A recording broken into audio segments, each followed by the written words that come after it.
Hello, welcome to PCMag Live. I'm Dan Costa, he is Sasha Segan, and we've got a great show for you today. We're going to break down the top tech news of the day, answer one of your reader questions, and show you something cool that we pull off the shelf at PCMag Labs. Sasha, before we get started, where have you been? People want to know. You've been out of the loop this week. Yeah, I have been in Detroit, the Motor City, setting up for Fastest Mobile Networks 2014.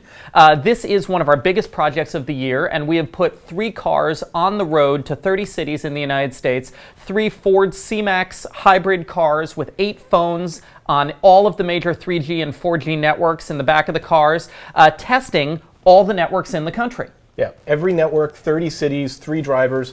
But this year we're doing something a little bit different. We're not just going to use our own data. We actually need your help to collect even more data.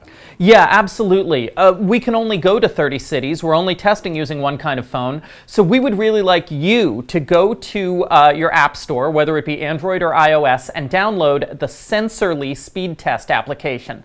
Run a few speed tests on your phone, and your data will be included in our results at the end of the month. Yeah, it's a very cool app. It tells you what your upload and download speed is, and you can use it all the different places that you go, so you can see what your connection speed is at the office compared to at home, compared to different parts of your house.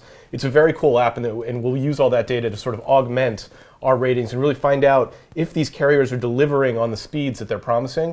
Sometimes they do, sometimes they don't. Absolutely, and you can follow our drivers on Twitter at PCM Phones as they drive throughout the country, eating, drinking, seeing sights. If they're passing through your hometown, you can suggest places for them to go. Very cool. We'll put a link to the Sensorly test in the notes of this show so that you can get it directly there on YouTube. Next news story today, tablet sales are slowing down. This was the hottest segment for years. This is where all the growth was, but now we're finally seeing tablet sales start to slow down. People are holding on to their existing tablets longer. Worldwide tablet shipments dropped by 50.4 million units in Q1 2014. We've had a lot of our columnists sort of chime in on this. Sasha, how big a problem do you think this is? Is it going the way of the PC? No, well, I think it's just saturation. I think what you're finding is that people initially thought that tablets would have a cell phone-like replacement cycle, 1 to 2 years. But I think tablets are going to turn out to have more of a PC-like replacement cycle, 3 to 5 years, especially because they're not typically tied to SIM cards. They're not typically discounted on contract. People are paying full price, et cetera, et cetera. So I think for the first couple of years, we saw this big ramp up in the market as everybody got tablets, and now that more people have tablets, it's going to slow down. It's a little more mature. And the basic functionality that's built into an iPad, you don't need to upgrade every year. You can get higher resolution, pay for that. You can get a slightly thinner device, but there hasn't been a ton of innovation in the tablet space, with the possible exception of these transformers that are coming out. The Windows tablet hybrids they've started off kind of slow, but they're starting to get some traction as people get that sort of just good enough tablet laptop hybrid device. But the company that really has traction this year is Samsung. If you look at everybody else, either their numbers are low or Apple's numbers are declining, but Samsung is shooting up. And this is part of the Samsung strategy of hitting all of the price points. Okay, Samsung has low-end tablets, they have high-end tablets, they have tablets in the middle, and so even as the market saturates, they can find whatever part of the market that isn't saturated and serve it. Finally, we've got some bad news coming from Sony today. They're posting an annual loss of $1.3 billion, and their operating income is going to drop. What they were estimating at $782 million is only going to be $254 million. That is a huge drop. This is a company that's got some serious problems. They're going to write off their PC business. Their Blu-ray sales are hurting. Their DVD sales are hurting. They're still making great HD TVs, but the margins on HD TVs are really, really narrow because 4K hasn't taken off. This is a company that's trying to do too much. Yeah, I mean, they're becoming, what do they have left? Okay, so they're the PlayStation 4 company. Which is doing very, very well. They just passed 7 million units. Right. They have a movie studio, which is like rolling dice. That's totally boom and bust. You know, they have, record labels are struggling. So, you know, does Sony need to focus? They might need to focus. I mean, maybe we've been saying for years Samsung is the new Sony in that they're able to do everything at the same time and do it pretty well. Well, I guess Sony just isn't the old Sony anymore. Yeah, it's bad news. They're going to cut about 5,000 jobs in their TV and PC divisions in order to cut costs. They're even gotten to the point where they're selling off some of their offices. They sold off an office in New York for $1 billion. They sold off 2 offices in Japan for another $1 billion.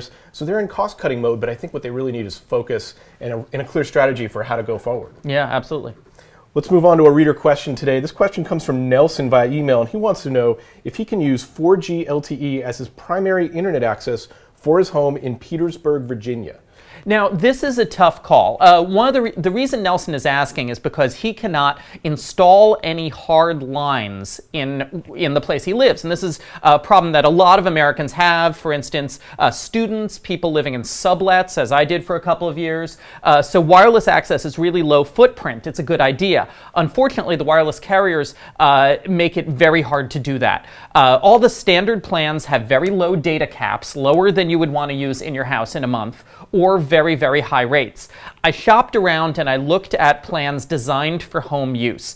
There's a great plan from a company called Wireless and Wi-Fi, but unfortunately their network, the Sprint network, is not available in Petersburg, Virginia.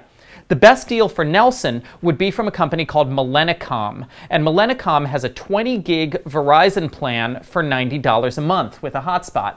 That's already much more expensive than wireless broadband would be, but if it's your only option, it's going to be your best option. Yeah, and this was the thing. We always hoped that the wireless carriers were going to come in and offer some real competition for in-home broadband and become a viable option. But right now, they're just managing their networks. They're afraid to let these people in and start streaming Netflix and start streaming Amazon and overwhelm their networks. When do you think they're going to be ready to actually offer a home solution that can compete with DSL, with cable, and with Fios? I don't think it's ever going to happen, frankly. And I think this is one of the reasons why the Comcast-Time Warner merger has to be so closely looked at. Because Comcast is out there claiming that the wireless carriers are competition. But the wireless carriers refuse to compete when it comes to the volume of broadband that home users need. Good point. Let's move on to one cool thing. We test thousands of products here in our lab in New York City every day. We take one thing off the shelf and show it to you live on camera.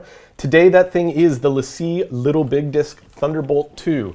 It is a very small drive. It is only 1 terabyte, and it costs a whopping $1,300. But it has the distinction of being the fastest external drive that we have ever tested at PCMag Labs. This external, because it uses that Thunderbolt 2 interface, it can transfer more than 1,000 megabits per second. That makes it faster than the internal drive on your MacBook Air. Yeah, this device is basically designed for people who do a lot of video editing and heavy media use with very recent model Mac computers. You're not going to find a lot of Thunderbolt 2 ports on PCs. You could have one built. You could build one with you could get a card. Yeah. You could get a card, but ultimately, LaCie has a long relationship with the Mac creative community.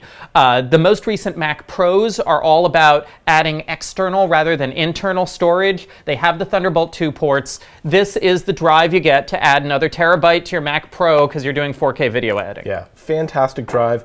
Just for price comparison, we got to say you can get about a 1 terabyte drive with a USB 3 port for $150. Or you can get this with Thunderbolt 2 for $1,300. Right, and so, that ordinary 1 terabyte drive is not probably going to do your 4K 60 video editing. Indeed. That's PCMag Live for today. I want to thank you for joining us. Remember to send us your questions on YouTube, on Twitter, on Facebook. We will answer them live on air. Thanks for joining us.